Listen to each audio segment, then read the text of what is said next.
बच्चों, ये आपकी व्याकरण पुस्तिका है। व्याकरण सरोवर कक्षा 3। सुप्रभात मेरे प्यारे बच्चों। आज हम करेंगे पाठ 3 शब्द विचार।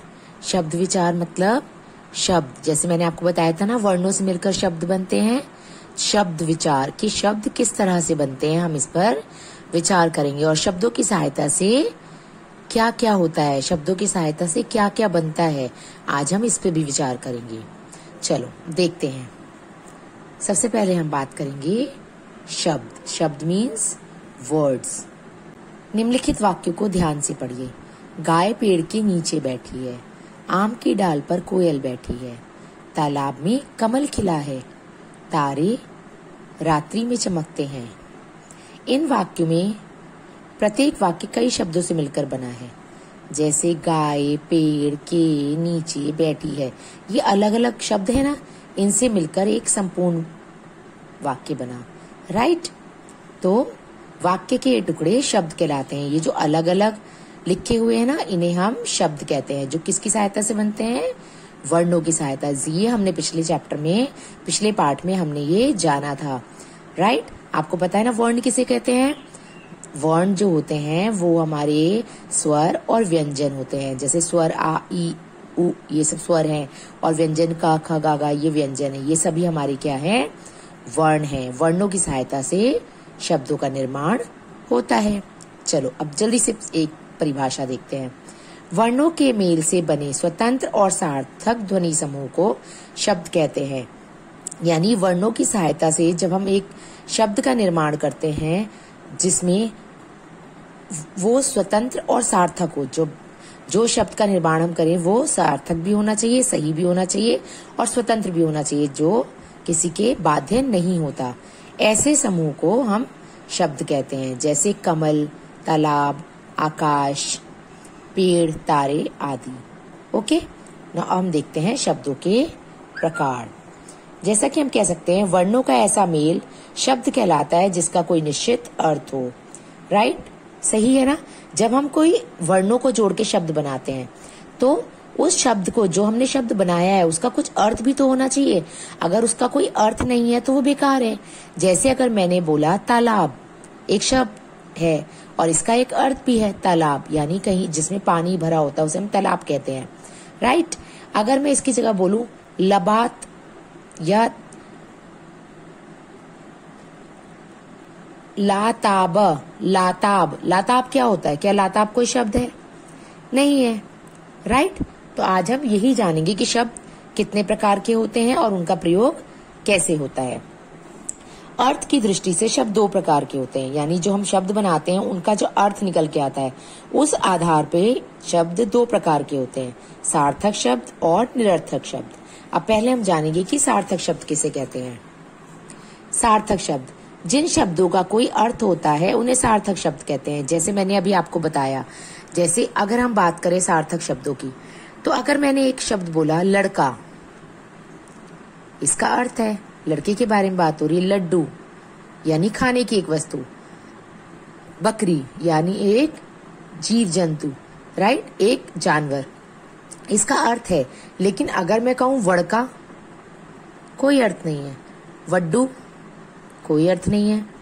बकरी, अर्थ है, लेकिन अगर मैं इसके बोलूं वकरी, वकरी क्या होता है? कोई अर्थ नहीं है।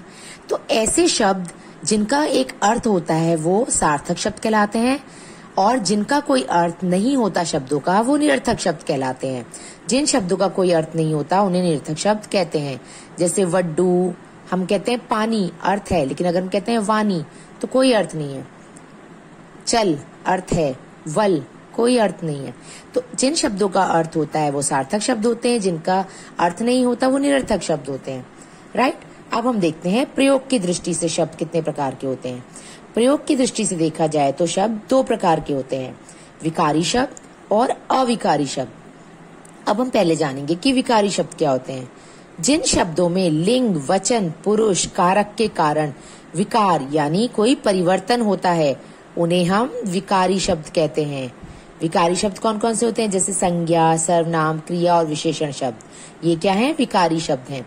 नीचे लिखे वाक्यों को ध्यान से पढ़िए। लड़का पढ़ रहा है, लड़की पढ़ रही है, वह खाना खाएगी, उसने खाना खा लिया है। आपको इन शब्दों में क्या पता चल रहा है? जैसे देखो, जिन विकारी मतलब जिसमें परिवर्तन होता है। अगर मैं यहाँ लिखूं लड़का, संज्ञा है ना लड़का, अगर इसकी जगह लिखूं लड़की पढ़ रहा है तो क्या सही है? नहीं। अगर संज्ञा बदली तो उसके साथ उसकी क्रिया भी बदलेगी। लड़के की जगह अगर लड़की हुआ तो क्रिया भी बदलेगी, लड़की की जगह पढ़ रही है होगा। इसी तरह वह खाना खाएगी, अगर मैं यहाँ लिखूं राम खाना खाएगी तो क्या ये सही है? नहीं, ये सही नहीं है। तो इससे यही पता चलता है विकारी शब्द यानी जिसमें संज्ञा कोई शब्द हो, सर्वनाम हो, तो उसके साथ परिवर्तन अदर चीजों पे भी पड़ता है। अगर संज्ञा बदलेगी तो उसके साथ क्रिया भी बदलेगी। ओके, तो इसी तरह जब इन शब्दों में परिवर्तन आ जाए तो उसको क्या कहते हैं? विकार उत्पन्न हो जाए तो उसे विकारी शब्द कहते हैं। अब हम बात करेंगे अविकारी शब्द, बिल्कुल इसका अपोजिट यानी इसका उल्टा। जिन शब्दों में लिंग, वचन, पुरुष, कारक के कारण विकार यानी कोई परिवर्तन नहीं आता उन्हें अविकारी शब्द कहते हैं। जैसे क्रिया विशेषण, संबंध बोधक, समुच्चय बोधक, विस्मय आदि बोधक तथा निपात आदि अविकारी शब्द हैं। अब आप इन चीजों से इतना नहीं समझ पाओगे कि क्रिया विशेषण क्या होता है, संबंध बोधक, ये जब हम हायर क्लासेस में जाएंगे ना, बड़ी क्लासेस में, तब हम इसके बारे में बातें करेंगे। अविकारी शब्द आप सीधे कह सकते हो जिनमें परिवर्तन नहीं आता। जैसे लड़का धीरे धीरे चल रहा है, अब धीरे धीरे क्या है? क्रिया विशेषण है। ठीक है, अगर यहाँ लिखूं लड़की तो धीरे धीरे चल रही है थोड़ी हो जाएगा, लड़की धीरे धीरे चल रही है, लड़की हो गया, संज्ञा में परिवर्तन आया तो क्रिया में परिवर्तन आया, इसका मतलब ये क्या है? विकारी शब्द है। लेकिन धीरे धीरे ये जो क्रिया विशेषण शब्द है इसमें कोई अंतर नहीं आएगा, चाहे क्रिया कुछ भी हो या संज्ञा कुछ भी हो। बच्चे धीरे धीरे चल रहे हैं, अब बच्चे हो गए, बहुवचन में है तो भी धीरे धीरे है। इसी तरह अब आप समझ गए ना, जिसमें कोई परिवर्तन नहीं आता उसे कहते हैं अविकारी शब्द। राइट, चलो अब आपने जाना ना कि शब्द के दो भेद होते हैं। अगर हम अर्थ की दृष्टि से देखें तो सार्थक शब्द जिनका कोई अर्थ है, निरर्थक शब्द यानी जिनका कोई अर्थ नहीं है, और प्रयोग की दृष्टि से विकारी शब्द और अविकारी शब्द। विकारी शब्द संज्ञा, सर्वनाम, विशेषण, क्रिया जिसमें इनमें परिवर्तन आने पे क्रिया में भी परिवर्तन आएगा, और अविकारी शब्द जिसमें क्रिया, समास, संज्ञा कुछ भी हो लेकिन इसमें परिवर्तन नहीं आता। क्रिया विशेषण, संबंध बोधक, समुच्चय बोधक ये जैसे संज्ञा के साथ होंगे वैसे ही सर्वनाम के साथ होंगे, वैसे ही क्रिया के साथ होंगे। राइट, चलो अब जल्दी से एक बार इसका क्विक रिकैप करते हैं। दो या दो से अधिक वर्णों के मेल से शब्द बनते हैं। वर्णों का ऐसा मेल जिसका कोई निश्चित अर्थ हो क्या कहलाता है? शब्द कहलाता है। अर्थ की दृष्टि से शब्द दो प्रकार के होते हैं, सार्थक और निरर्थक, मैंने आपको बताया था ना। और प्रयोग की दृष्टि से कौन से होते हैं? दो, विकारी और अविकारी। सर्वनाम, संज्ञा, विशेषण और क्रिया विकारी शब्द हैं जिनमें परिवर्तन होता है।